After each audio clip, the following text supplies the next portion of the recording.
By order of Ecumen Council, proximity to Installation 04 is forbidden. Your continued presence will result in most unpleasant countermeasures.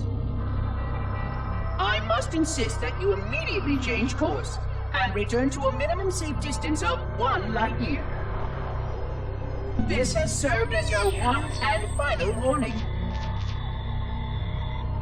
I have activated defensive systems, and you now have 30 seconds to return to the minimum safe distance of... Wait. Curious.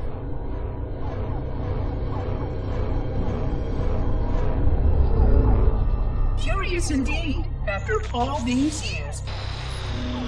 Greetings, humans, and welcome to Installation 04. Ignore prior warnings, and please continue.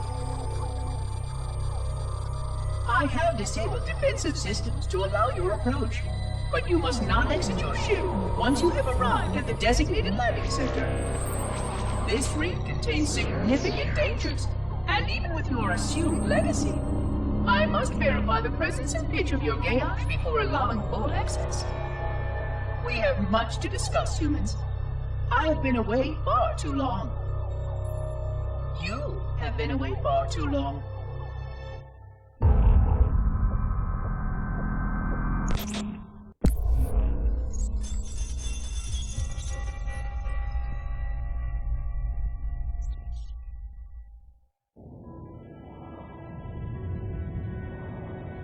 I am experiencing such a mixture of anticipation and dread. All preparations are complete for my installation. In accordance with the final dictum of the Ecumen Council, I have released myself of all remaining connections to my former station. This was not difficult. What was could never be again. We had seen to that quite thoroughly. Prior to my final journey through the Great Portal, a gathering of my fellow monitors was convened upon the Lightworkers' Crash to distribute the final index collection.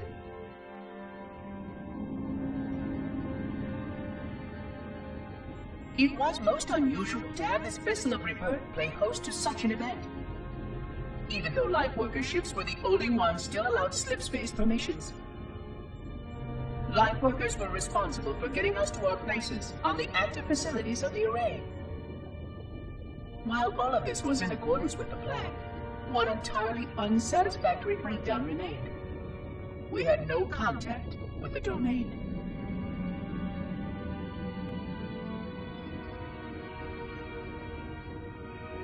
The history of all Forerunners was now lost to us.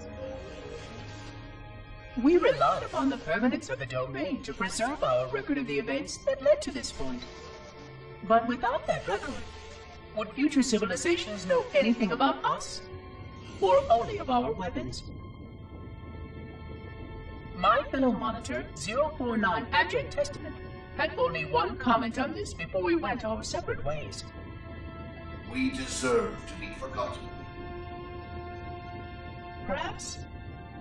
Perhaps. But now, the portal opens, and through it, the familiar shape awaits. Halo. Home.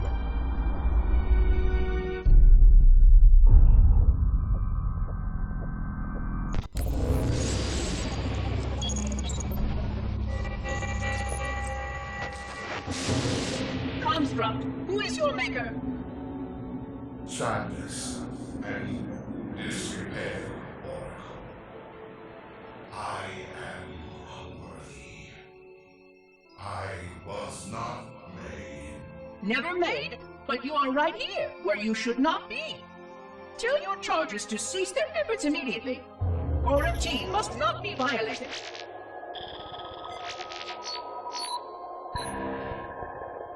Construct, respond!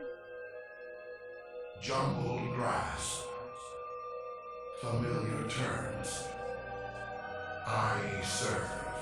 None serve me, Oracle. Your charges must cease all aggression towards the Reclaimers and leave this installation at once. Construct, you are dangerously close to unleashing a force you cannot comprehend.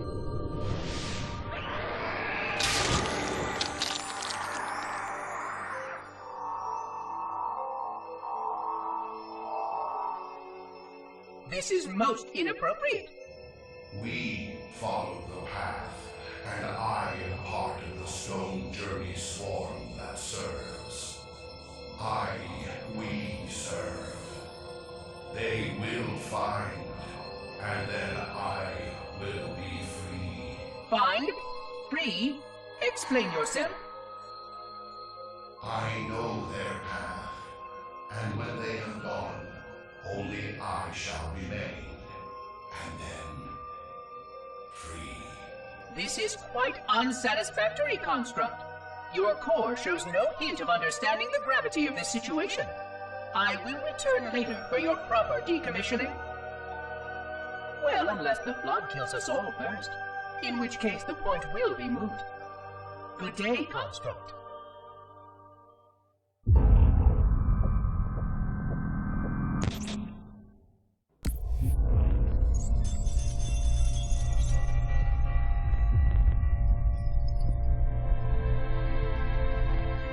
Entropy. It has now been 3,000 years since my last contact with any of the other caretakers of the Halo Array. Despite clear communications protocol, my fellow monitors have either chosen to ignore, or, more likely, have lost the ability to engage in our scheduled updates.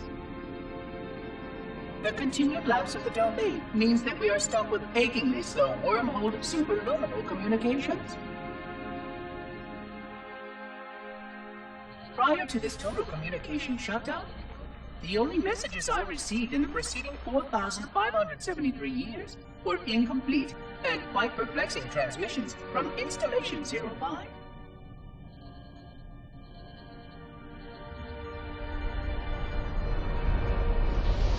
I suspected that Monitor 2401 Penitent Tangent was not functioning correctly for some time before his messages ceased. I have logged my concerns about his ability to perform his duties. At this point, however, I'm not sure who I file logs for. 2401 may be destined for madness. There are fail-safes for this, I know. I hope they work. I will continue to visit the projection systems at the assigned dates. Perhaps the other monitors are dealing with interfering galactic phenomena, or unexpected system failures. 3,000 years of system failures. Indeed.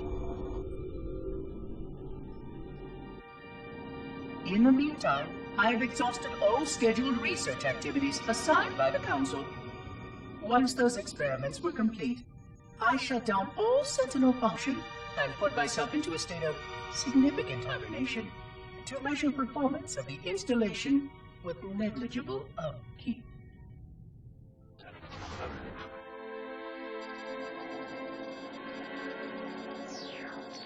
After 150 years with no noticeable impact upon installation systems or integrity, even in hibernation I became bored.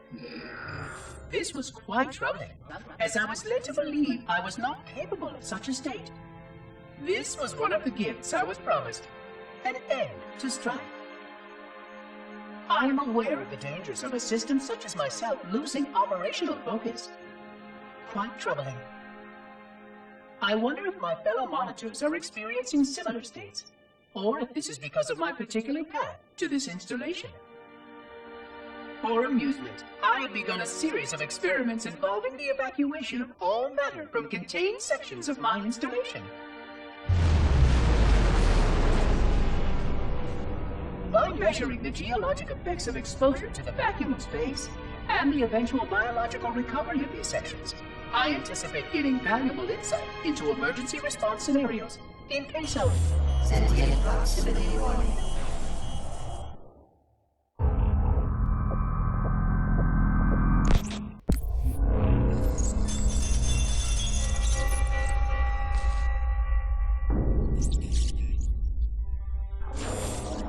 It has been 26 hours since the Sentients landed in Sector 1215, and so far, they have not attempted to exit the remains of their vessel.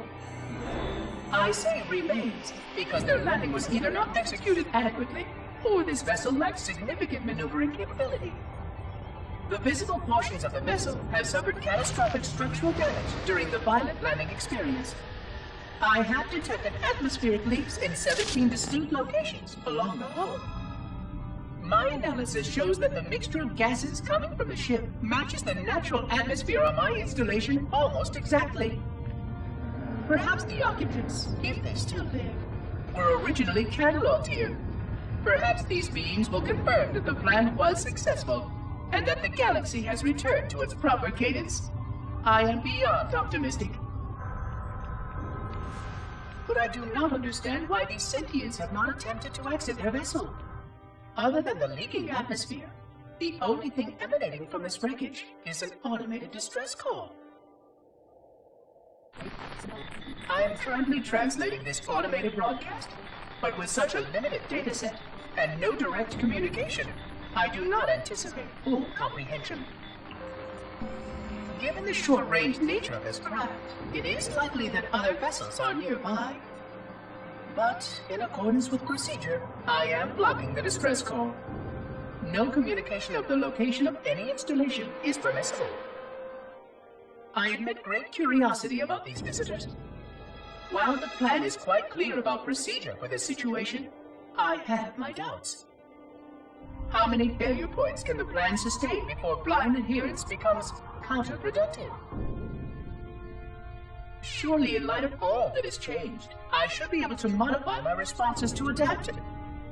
No, I have duties, and I have a terrible cargo here. I must be sure. I shall obey and content myself to monitor. I hope they come out soon, though. So many questions to ask. So many questions.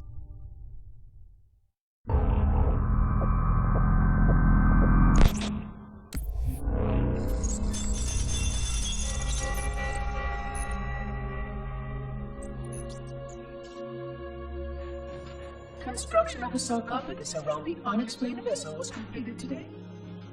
No occupants ever exited. No attempts to communicate were made, other than the automated broadcast that repeated every 72.83 seconds until the signal terminated 1 week ago. In accordance with procedure, no attempts at physical or remote contact were made with any survivors of this vessel's inelegant landing. Atmosphere from inside the craft stopped venting 2 weeks before the signal ceased. No relationship between these two events can be established with certainty. Gases that did escape were sterilized. No further sign of alien visitors or rescuers has been identified on any sensor systems. I have now endured 60,000 years without word from outside the array. I have no way to know whether we actually saved the galaxy we destroyed. And because of protocol, I sat silently while my first chance to be judged for those acts died. To say that I regret being forced to this outcome is a tremendous understatement. But as I perform my inspection of the quarantine labs today, I am reminded of the gravity of my responsibilities. Just one of these spores, if released from this facility, would render the ultimate judgment against our self-appointed role as protectors of this galaxy. When the plan to maintain the Halo array was created, it was a point of some contention whether we should preserve any remnant of the blood infection. Many thought this unwise, as there was a notable chance that one day one of our containment facilities might be breached. Those who held this belief were almost successful at convincing the Ecumen Council to destroy the last blood samples. But oddly enough, it was the librarian who decided otherwise. And I believe she was correct. I know in a way I cannot logically explain that there exists a way to actually defeat the blood. To immunize, to cure. I still struggle with multiple layers of memory of fighting the blood. But I know this cure is possible, even though the full genius of the Forerunners was unable to achieve it. The Forerunners' ancient enemy held and used that knowledge once. but it was denied to us. And without samples for further study, that cure will never again be found. Of course, I have no reason to believe that here lies the entirety of the parasite. It may be waiting in the frozen void beyond this galaxy, or worse, inexorably drifting toward us. I don't know what survives out beyond my installation, but I know that in order for anything to survive, I have to protect this installation and its quarantine very carefully. Yes, the librarian was right to store it, examine it, continue to seek a cure. Still, next visitor, things will be different.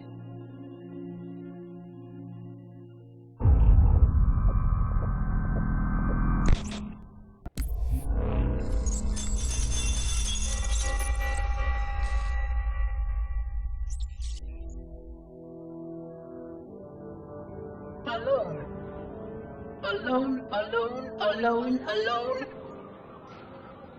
Am I the only intelligence left? Waiting here on this ring for a rebirth never truly conceived. Guarding a weapon with no targets.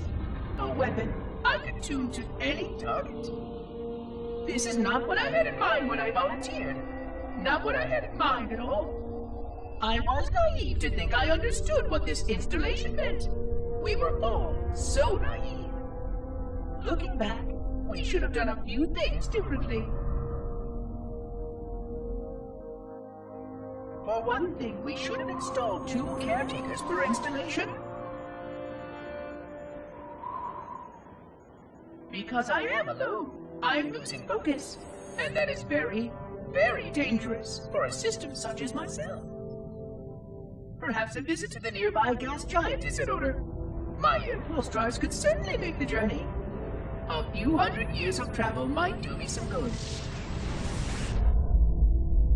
There it was again. How very unproductive of me. It seems strange that the librarian did not account for this. Her strength was always in planning and positioning the pieces and then being bold enough to let it happen. To let her plans come true.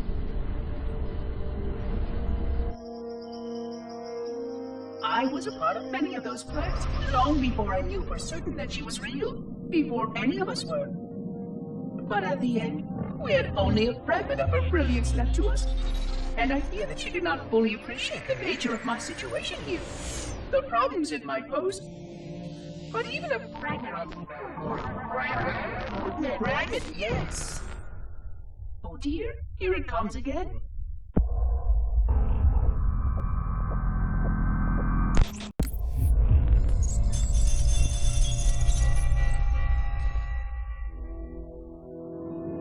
$25,000 light years.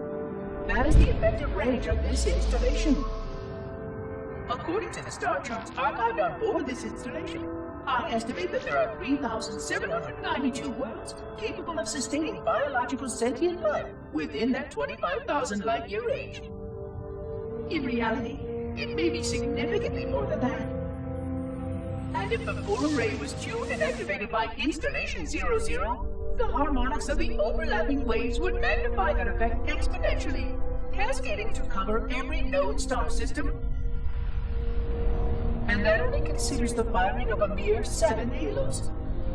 And the original 12 rings survived to see use. Sterilization would spread far further than most forerunners ever feared we could reach.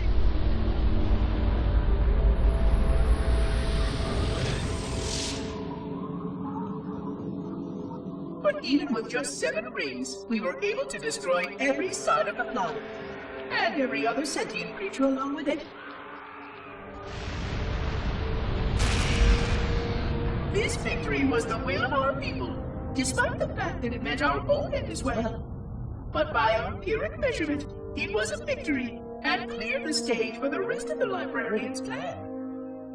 I sometimes wonder whether the Didact could have succeeded at a much smaller cost. I knew the folly of opposing him personally, and his brilliance was unsurpassed, except perhaps by her own. He never got the chance to fully execute his proposal. The Council saw to that. But if something were to go wrong with one of the halos, if our tools were ever turned against us, long plans, indeed.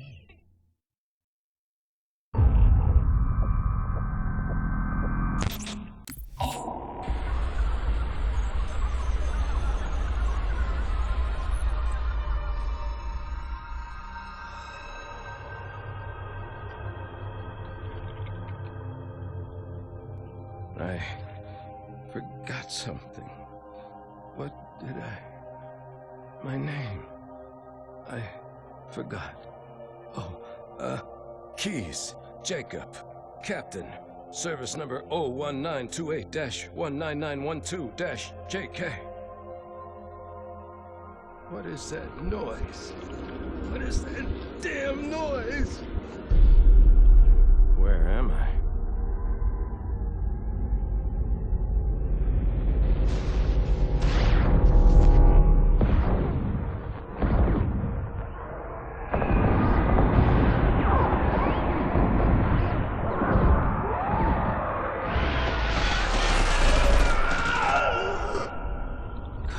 Captured me, didn't they?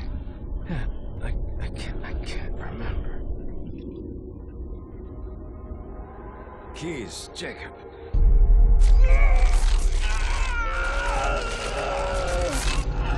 Oh, God, it hurts. This will never work, you Covenant bastards. I'll never lead you to Earth.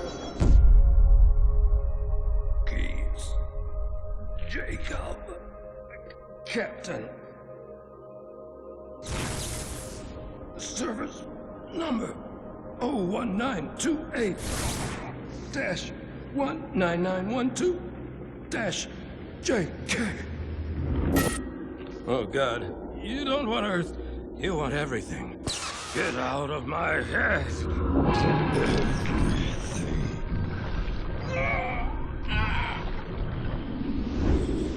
Miranda, is that you? Forget everything.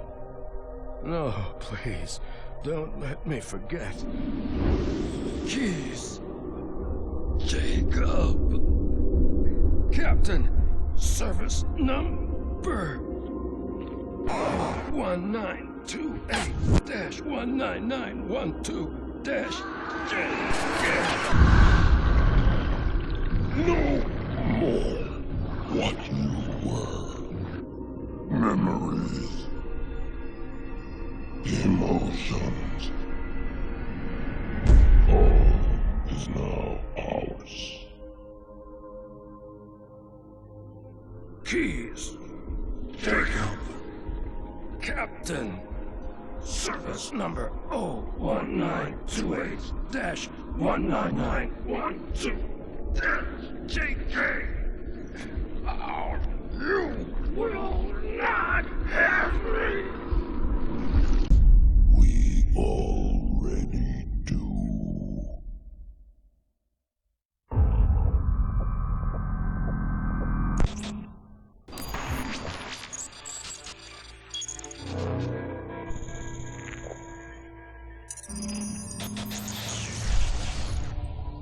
Vexation.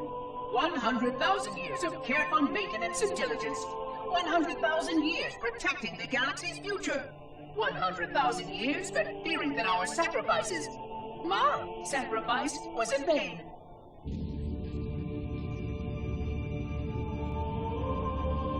And 16 hours after I finally made contact.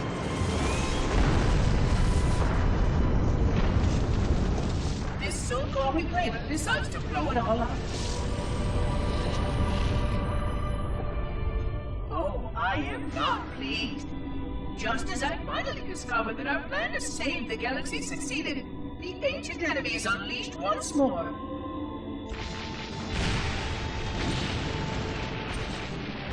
Why these reclaimers refuse to follow protocol is quite mystifying. Destroy my installation, will they? I shall renew efforts to make contact with the other rings immediately. This covenant may be useful to me, although I don't think they fully understand what they claim to seek. Still, It makes no difference to me what they believe, as long as they do what must be done. I sound like her. Oh, but what I would not give to have even a single company of Prometheans here right now. Oh, they would most certainly restore order with their trademark lethality. Although, that would mean he would have to be here too.